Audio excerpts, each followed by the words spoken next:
Baik Bapak Ibu, kita akan memaknai apa kata disiplin sebenarnya. Kalau disiplin kalau kita tanya kan kita mematuhi aturan yang ada, itu disiplin. Kalau masuk jam 7 ya jam 7, pulang jam setengah 4 jam setengah 4, itu disiplin. Ternyata Bapak Ibu, arti disiplin itu dalam bahasa Latin, dalam bahasa Indonya yang disiplina itu artinya belajar. Makna asal dari kata ini berkonotasi dengan disiplin diri dari murid-murid Sokrates dan Plato. Kemudian, disiplin diri membuat orang menggali potensinya menuju sebuah tujuan apa yang dia hargai. Selanjutnya, namun dalam budaya kita, makna kata disiplin telah berubah menjadi sesuatu yang dilakukan setiap orang pada orang lain untuk mendapatkan kepatuhan. Kecenderungan umum adalah menghubungkan kata disiplin dengan ketidaknyamanan, bukan dengan apa yang kita hargai atau pencapaian suatu tujuan mulia. Jadi dari sini saya berefleksi pada diri saya sendiri, memang kita belum disiplin sebenarnya. Karena kalau kita disiplin, kita belajar menghargai diri kita sendiri. Misalnya Bapak Ibu, kita masuk jam 7, kita datang jam 7.05 atau kurang 7.10, itu artinya kita menghargai diri kita supaya kita tidak terburu-buru. Jadi untuk kita juga sebenarnya yang disiplin. Terus supaya kita tidak terburu-buru bagaimana? Mungkin kita harus bangunnya lebih awal. Kita sebelumnya persiapkan kendaraan kita dan hal-hal yang mungkin terjadi di jalan, sehingga tujuan kita sampai di sekolah itu tercapai.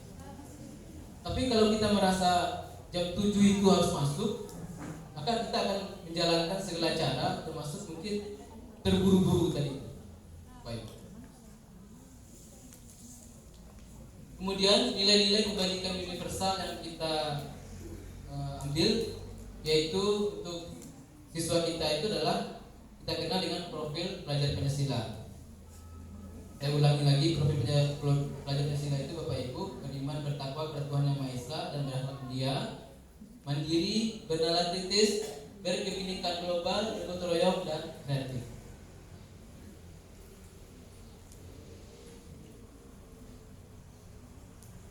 Kemudian kita masuk eksplorasi konsep, yaitu teori motivasi, hukuman dan penghargaan dan restitusi. Teori motivasi perilaku manusia untuk menghindari ketidaknyamanan atau hukuman itu masih motivasi dari eksternal. Misalnya, kalau Anda tidak terlambat, diberi hadiah. Kalau terlambat, dipotong gaji. Di perusahaan Bapak Ibu, pernah di perusahaan dulu 5 tahun, terlambat 1 menit saja kita scan kan pakai ID card, terlambat 1 menit itu dipotong gaji 1 jam. Berarti untuk disiplin itu karena ada motivasi eksternal untuk mendapatkan imbalan dari orang lain atau institusi. Kalau guru yang rajin disiplin, nanti diberi penghargaan guru teladan ya. Itu masih motivasi eksternal. Kemudian yang sebenarnya dari tujuan dari disiplin positif itu adalah untuk menghargai diri sendiri. Jadi ketika kita hadir tepat waktu itu, kita menghargai diri kita sendiri. Artinya langkah-langkah untuk datang tepat waktu itu sudah kita lakukan. Kita persiapkannya lebih awal, ya, tidak terburu-buru.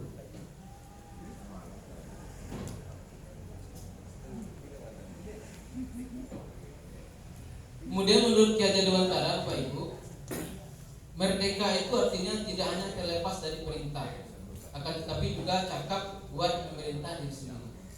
Jadi ini yang inti dari filosofi Ki Hajar Dewantara, pembelajaran yang memerdekakan anak. Artinya anak itu belajar untuk memerintah diri sendirinya, belajar untuk memerintah dirinya sendiri, belajar atau dia mau belajar sendiri tanpa diperintah gitu. Kemudian Bapak Ibu, satu hal yang saya dapatkan ketika ikuti program pendidikan berpenggerak itu dalam materi ini, ternyata memberi penghargaan itu memberikan hukuman kepada anak. Nah, itu saya tanya, Kenapa memberi hukuman? Karena anak yang diberi penghargaan itu nanti pertama dia akan berusaha mempertahankan penghargaan itu. Ya, mungkin dia dalam pembelajaran ujiannya, mungkin dia akan tidak jujur ya. Kemudian juga teman-temannya akan berusaha untuk mengambil penghargaan tadi. Nah, jadi di sanalah dalam materi ini mengatakan bahwa penghargaan itu bisa menghukum. Penghargaan itu mengurangi ketepatan. Penghargaan itu tidak efektif dan penghargaan merusak hubungan. Kenapa? Karena penghargaan itu cara memberikan motivasi eksternal. Jadi ketika tidak ada penghargaan, apakah murid-murid tetap belajar dengan sungguh-sungguh? Pak Ibu? Tetap ya. Kalau ada, bagus. Kemudian penghargaan menurunkan kualitas. Jadi kalau tidak ada penghargaan, kualitasnya menurun. Penghargaan mematikan kreativitas. Jadi kalau tidak ada penghargaan, murid-murid tidak kreatif. Dan terakhir, penghargaan itu mengurangi motivasi intrinsik. Seharusnya ketika kita adakan disiplin di sekolah, itu muncul dari murid-murid sendiri untuk mengikuti aturan yang ada. Tapi mungkin agak berat Bapak Ibu ya, terlebih di SMK, karena motivasi untuk belajar, untuk hadir ke sekolah itu masih rendah Bapak Ibu.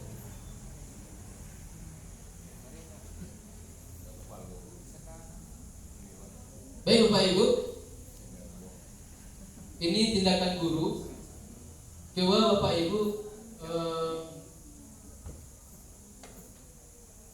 beri tanggapan. Apakah yang pertama, 2, 3, 4 dan selanjutnya ke bawah itu hukuman atau konsekuensi? Boleh Bapak Ibu tunjuk tangan. Yang pertama, mencatat 100 kali dalam buku kalimat, saya tidak akan terlambat lagi karena terlambat ke sekolah. Hukuman atau konsekuensi Bapak Ibu? Hukuman. Lari mengelilingi lapangan basket 2 kali karena terlambat hadir di sekolah. Hukuman. Murid diminta untuk push up 15 kali karena tidak menggunakan masker ke sekolah. Hukuman. Menggantikan kertas tugas teman yang telah dicoret-coret. Konsekuensi. Membersihkan tumpahan air di meja tulis karena tersenggol pada saat belajar. Konsekuensi. Murid disuruh untuk tidak mengenakan sepatu sehari di sekolah karena tidak mengenakan sepatu hitam. Hukuman. Konsekuensi. Hukuman. Lari mengelilingi lapangan basket 2 kali karena terlambat 10 menit untuk pelajaran PJOK. Hukuman juga. Ini konsekuensi. Oke Bapak Ibu, kita lihat.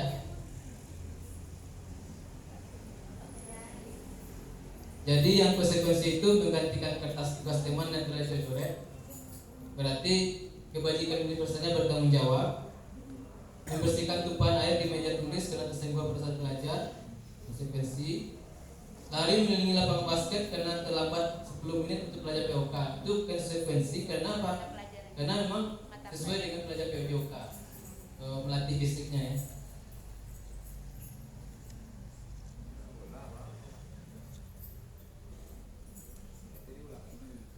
Baik Bapak Ibu, kita akan belajar.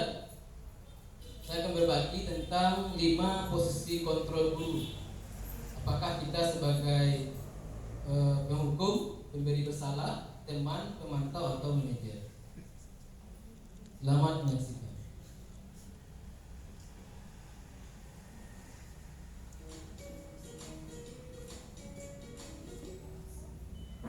Salam bahagia Ibu dan Bapak Guru hebat. Dalam penerapan disiplin positif restitusi, salah satu program yang dikembangkan adalah 5 posisi kontrol. 5 posisi kontrol. Ya, posisi mana yang dapat menunjang motivasi intrinsik murid? Ya, tentu posisi manajer. Posisi ini memang posisi ideal yang ingin dituju setiap pendidik. Pada posisi inilah, guru dapat menerapkan disiplin positif yang berpihak pada murid, yang memerdekakan murid. Perjalanan seorang pendidik tentunya tidak mudah untuk sampai pada posisi seorang manajer. Namun, tujuan kita pasti. yaitu menciptakan murid-murid yang mandiri, merdeka, dan bertanggung jawab. Semoga penggambaran 5 posisi kontrol yang telah diperlihatkan ini dapat menjadi ajang refleksi bagi kita semua, agar dapat terus mengasah dan menerapkan disiplin positif yang memerdekakan murid. Mari terus berlatih dan bersemangat. Selamat menerapkan. Salam dan bahagia Ibu dan Bapak Guru hebat.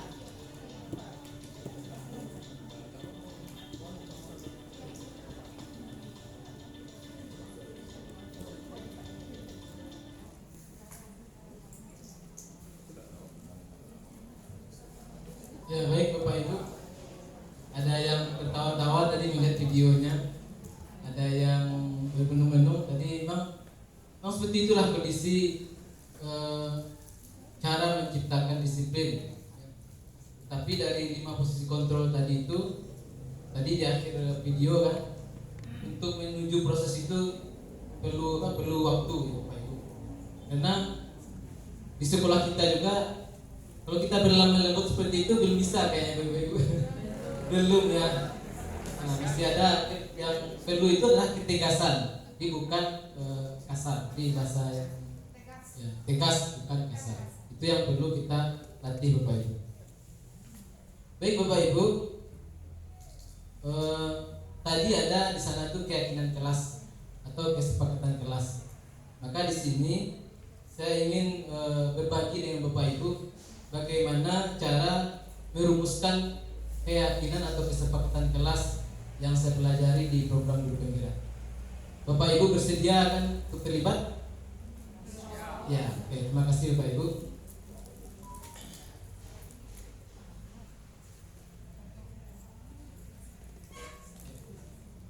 Jadi sebelum kita memberikan kesepakatan kelas di kelas masing-masing Bapak Ibu, pertama kita akan memberikan tujuan bagaimana pentingnya kesepakatan kelas itu dibuat.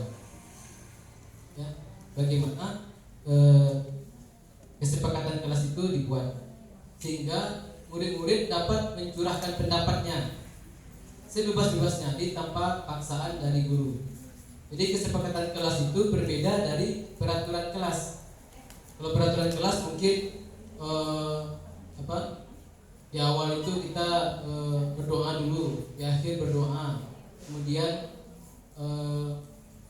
tidak boleh terlambat, kemudian mengumpulkan tugas sesuai waktunya dan sebagainya. Itu peraturan kelas yang dibuat oleh guru. Sementara keyakinan kelas atau kesepakatan kelas itu munculnya dari murid-murid kita Bapak Ibu. Jadi kita gali keinginan mereka agar kelas yang kita masuki itu aman dan nyaman bagi mereka untuk belajar.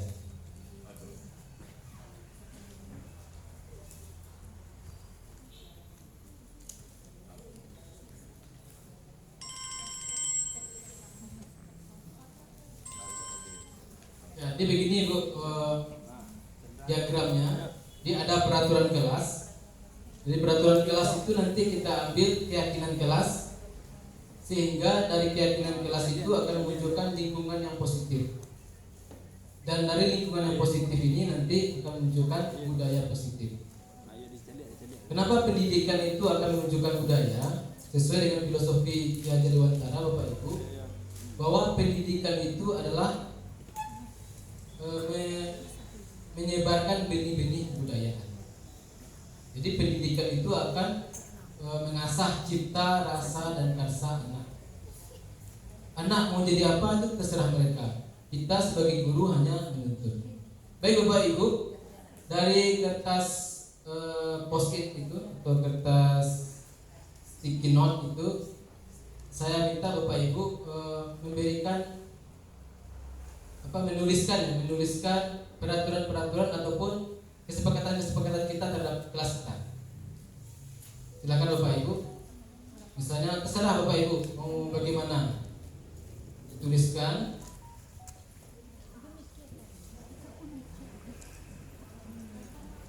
Nah, contohnya mungkin tidak boleh terlambat, masuk tepat waktu, tidak membuang sampah sembarangan, Pokoknya kita berpikir seperti murid, itu kira-kira apa yang akan murid tuliskan di kertas itu. Jadi kami memposisikan diri sebagai murid. Ya, Bu. Jadi mungkin kita selama ini membuat kesepakatan itu kan muncul dari guru. Kesepakatan kita gini. Murid kita ikut dengan aturan kita. Untuk keyakinan kelas itu digali dari murid sendiri yang mengusulkan bagaimana kelas mereka.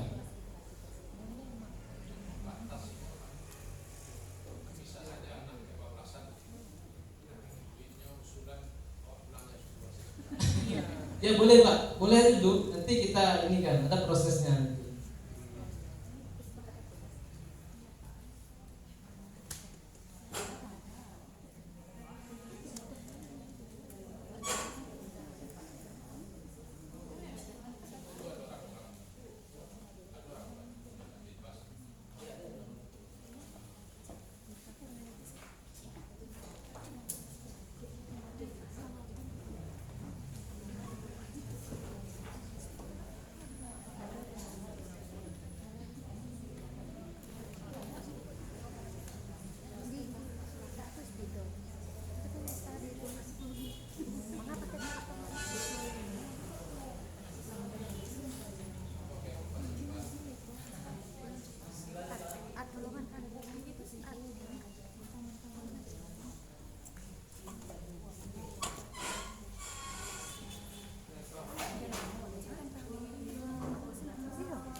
Jadi dalam prakteknya ibu bapak bisa memakai seperti ini, diberikan anonymous sticky note supaya mereka kalau ada yang tidak berani bicara kan, kita usulkan tuh ada anak yang tidak mau bicara, tidak mau pendapat, nah, dengan tulisan mungkin bisa mereka memberikan pendapat.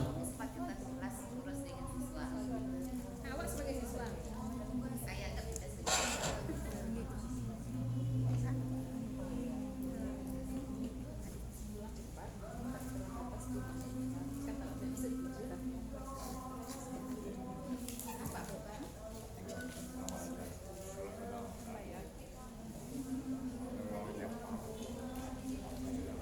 Kita persilakan murid-murid itu menempelkan sendiri di papan tulis. Nggak usah. Ini bapak ibu yang sudah selesai boleh menempelkannya di papan tulis bapak ibu. Ditempelkan di situ. Jadi anak-anak tuh ketika bagusnya memang di awal pembelajaran di semester ya. Jadi waktunya panjang. Jadi anak-anak itu menempelkan sticky note itu kayak papan tulis. Jadi mereka itu aktif. Esainya tuh mungkin kurang menggigit. Ya, terima kasih. Pak agak capek selesai.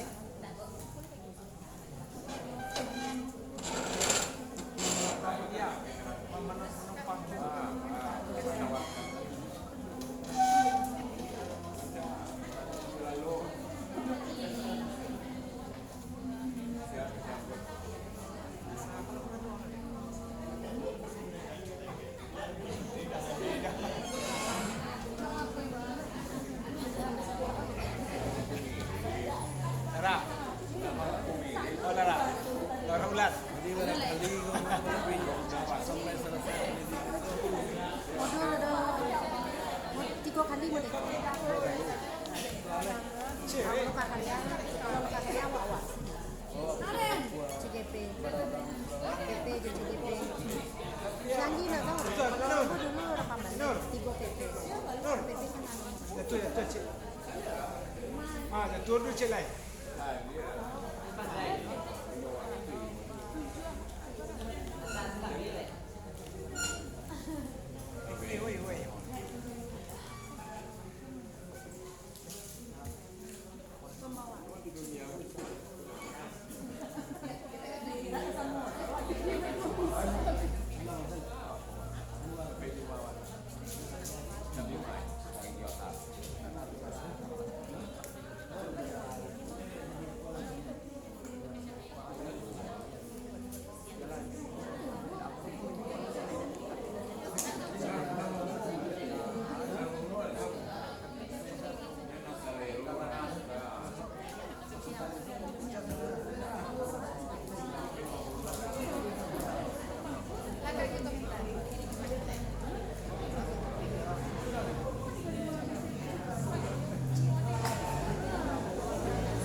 Bila tak buka ni. Maja. Tak ada lagi. Yo, mengerti menunjuk kecil lah. Oke, terima kasih. Igo kecil-kecil. Ya baik Bapak Ibu, jadi setelah proses pengumpulan curah pendapat dari murid, lalu kita sebagai guru mengumpulkan mana yang sama, kita tulis satu saja.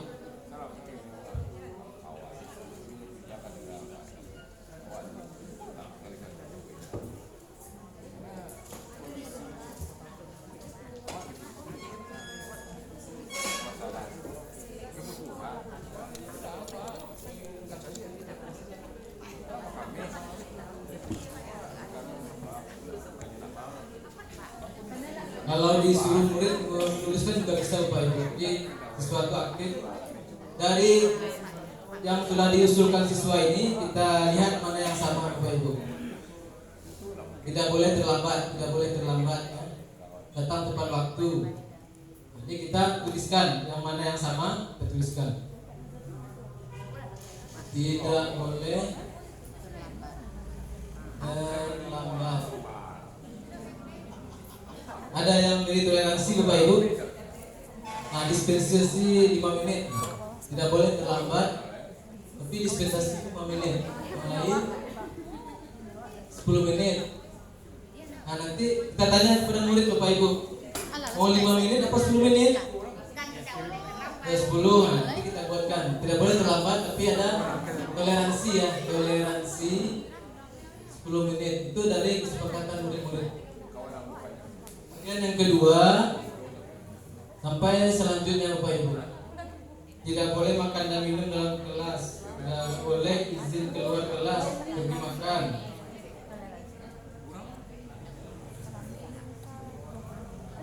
Tidak boleh main HP ya, tidak boleh main HP.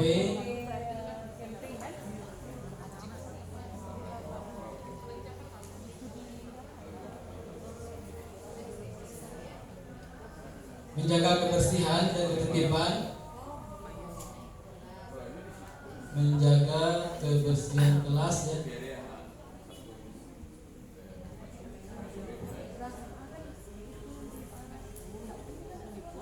Tidak ribut di kelas, boleh berbicara saat latihan. Menggunakan HP, mengerjakan tugas di izin guru. Mesti HP kan Bapak Ibu. Jadi dari semua usulan anak-anak murid-murid kita tadi itu, kita gabung-gabungkan mana yang sama Bapak Ibu. Setelah itu tidak perlu banyak-banyak, karena kesepakatan kelas itu harus diingat oleh siswa. Nah, itu. Kemudian langkah selanjutnya Bapak Ibu, dari kesepakatan kelas yang sudah masuk ini kita tuliskan semuanya. Nanti kita buat kalimat itu jadi kalimat yang positif. Jadi kita buat lagi Bapak Ibu kesepakatan kelas.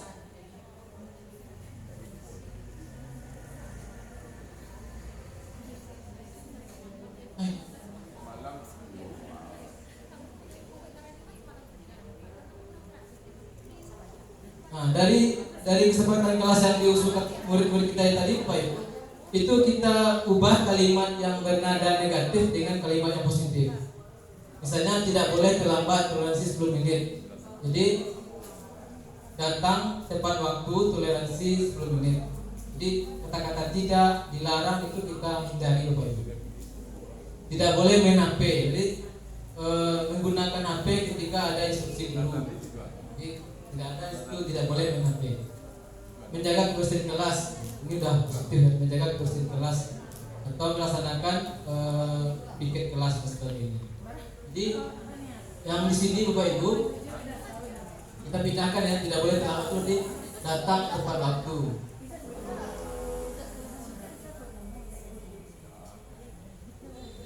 Yang kedua, menggunakan HP bila disuruh.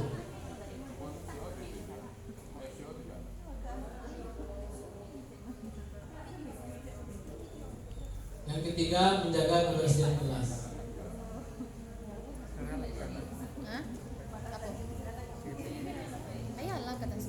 Cukup sedikit, cukup 3 saja Bapak Ibu, karena tidak perlu banyak-banyak, karena itu yang datang dari siswa. Jadi kita meminta siswa bertanggung jawab dengan kesepakatan kelas yang mereka buat. kemudian yang tidak kalah pentingnya Bapak Ibu, setelah kita salin ini di kertas karton, nah, di bawah itu kita buat kami yang menyepakati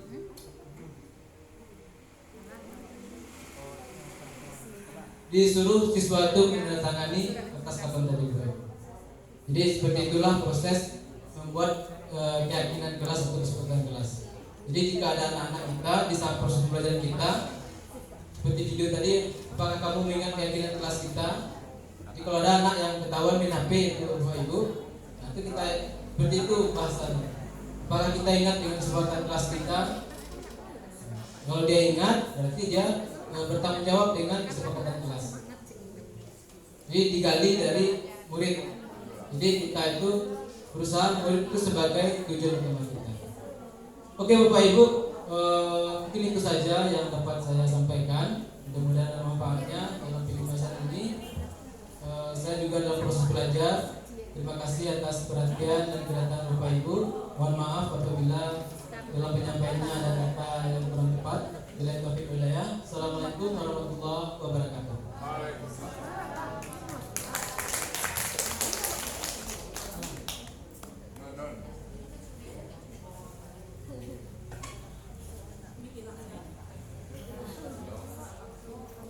Baik Bapak Ibu, itulah materi yang telah disampaikan oleh Pak Rizal. Jadi hal ini juga akan kita lalui otomatis dan kita sama-sama tetap berada di sini untuk menyaksikan penampilan materi yang sama tapi mungkin tampilannya berbeda ya Bu Anggi. Oke, dari Bu Anggi kita silakan.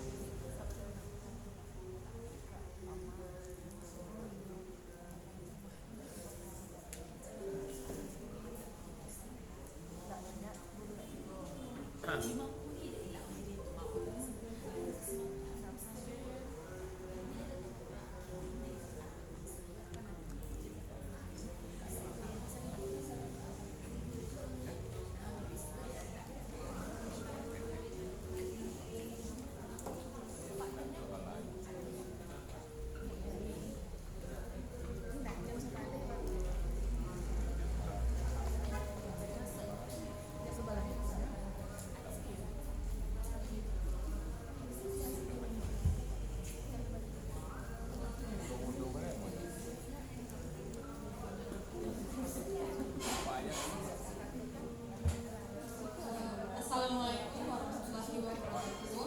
Waalaikumsalam warahmatullahi wabarakatuh. Terima kasih kepada Ibu dan Bapak guru hebat semuanya karena masih bertahan ya di ruangan ini hingga siang.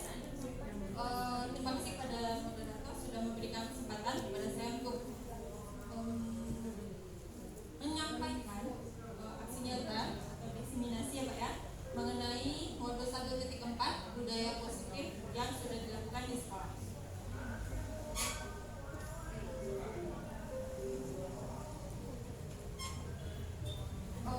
Perkenalkan Ibu Bapak guru hebat, saya Andia Felitasari sebagai calon guru penggerak angkatan 9 dari SMK Negeri 1 Bukit Tinggi.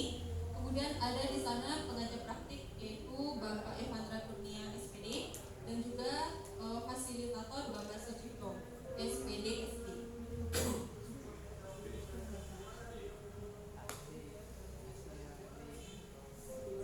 Setiap guru diharapkan dapat menciptakan lingkungan yang positif serta mendukung murid menjadi pribadi yang bahagia, mandiri dan bertanggung jawab sesuai dengan filosofi Ki Hajar Dewantara. Jadi Bapak Ibu, kalau mungkin sebagian kita ingatnya, anak-anak itu dikatakan bahwa lahirnya itu seperti kertas putih yang kosong. Nah, pemikiran seperti itu bisa kita ganti. Karena sebenarnya anak-anak yang sudah lahir, bayi yang baru lahir itu bukan seperti kertas kosong, tetapi mereka sudah ditulis dengan tinta yang masih anggaplah samar-samar, tidak berwarna. Nah, jadi tugas kita sebagai guru di sekolah itu adalah menuntun, bukan hanya mengarahkan ya, tapi bukan untuk menyuruh dia harus menjadi ini itu sebagai ini sebagai itu, tetapi kita mengarahkan, menuntun kemana mereka akan mengambil jalan yang mereka inginkan. Nah, kemudian seorang guru bertanggung jawab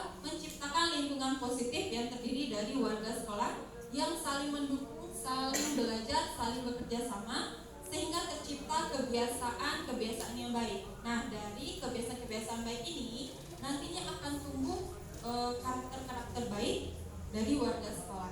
Dan pada akhirnya karakter-karakter dari kebiasaan-kebiasaan baik akan membentuk sebuah budaya positif. Jadi semuanya memang berasal dari kita sebagai seorang guru pendidik di sekolah. Nah, ini hampir sama, bukan hampir sama ya Ibu Bapak, tapi memang sama. Kita cobakan lagi ya mengenai simulasi cobalah buka ini. Kita praktekkan berdua dengan teman sebelah. Jadi nanti seharusnya ini kan ada si A dan si B gitu. Jadi kita cukup satu orang saja nanti untuk menghemat waktu juga. Boleh dengan teman ibu atau bapak di sebelahnya saja ya. Silakan berhadapan-hadapan, ambil posisi. Nah, jadi salah satu nanti di antara keduanya itu nanti salah satunya mengepalkan tangannya. Nah, jadi di dalam kepalan tangan ini anggap ada sesuatu yang sangat berharga yang sangat ingin ibu dan bapak lindungi. Jadi itu nanti tugas teman